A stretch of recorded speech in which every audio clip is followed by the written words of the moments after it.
Hi everyone, thanks for tuning in, and we are back with another video from S.E.E.K Foundation with our S.E.E.K Science Club. What are we doing today? We are going to make some, you got it, lip balm. So let's get started. Step number 1, what do we need to do? We need to gather our materials. So I have with me organic beeswax. Purchased this from Amazon because I love me some Amazon, but eventually I'm gonna start getting it overseas, so you know, get a little cheaper, make a little money. Coconut oil. I try a lot of different coconut oil with the lip balm or organic chapstick, whichever name you want to use. Also shea butter. I got this from Holistic Heights. Normally I purchase it from a warehouse that's here in Miami, but it's closed and we're doing this during COVID-19. So I ordered the shea butter. Their products are really good, and I also order like their soap too. I have a pipette. You do not need this unless you want to put scent or if you want to put vitamin E, like a liquid vitamin E inside your lip balm. I also have a beaker, lip balm container, my spoon, and also my goggles. Yay! All right, now that you have your materials, you need your spoon. And with your spoon, you can use half a tablespoon. This is kind of big for a tablespoon, but you can use half a tablespoon or you can use a whole tablespoon. If you use a whole tablespoon, you're just gonna have double the amount.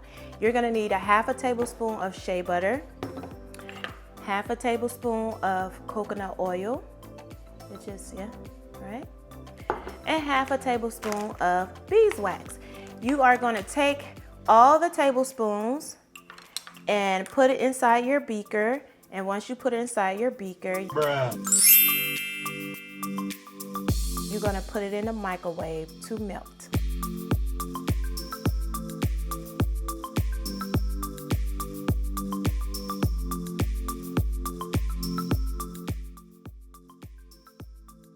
It should look just like this. You see that? I have beeswax, my shea butter, and again, shea butter, man. I'm telling you, it's just, see how shiny my hands are? Lasts a good little while. You might want to try it out. And we are going to melt this. I'll be back in 3, 2, 1. A few moments later. I am back. Here is my melted ingredients of coconut oil, beeswax, and also move this shea butter.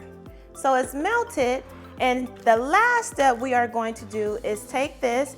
You can stir it if you like. You can take the other end, it's up to you. It's a little warm. You want to make sure it still stays solid. You see, it's actually drying up. You're going to take the last step and you are going to pour your ingredients inside of your container. Now you have two options. You can let it sit and dry, or you can put it in the freezer. Normally I recommend to put it in the freezer for about 10 minutes. If it sits and dry, you need to let it sit for about 20 minutes. So when we're working with kids, we usually let it sit and dry while they work on something else. You're gonna take your lip balm ingredients or chapstick, whichever one you want to use, and you're gonna pour it all the way to the top until it looks like a little bubble.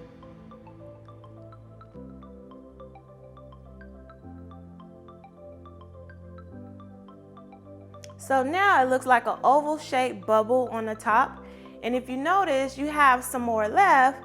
So it goes to show you don't have to use a half a tablespoon, you can use a quarter. And this will also get poured into another container. And there you have it, lip balm. And the topic you can use with lip balm is physical or chemical changes, also states of matter. In addition to that, you can talk about viscosity, high or low viscosity of different liquids. And you can also use this to make like hand lotion or hand gel, but we're not gonna go over that today. We'll do that in another video. Make sure you tune in for another S.E.E.K Science video powered by S.E.E.K Foundation as we teach kids all different types of genres in science. See you later, bye.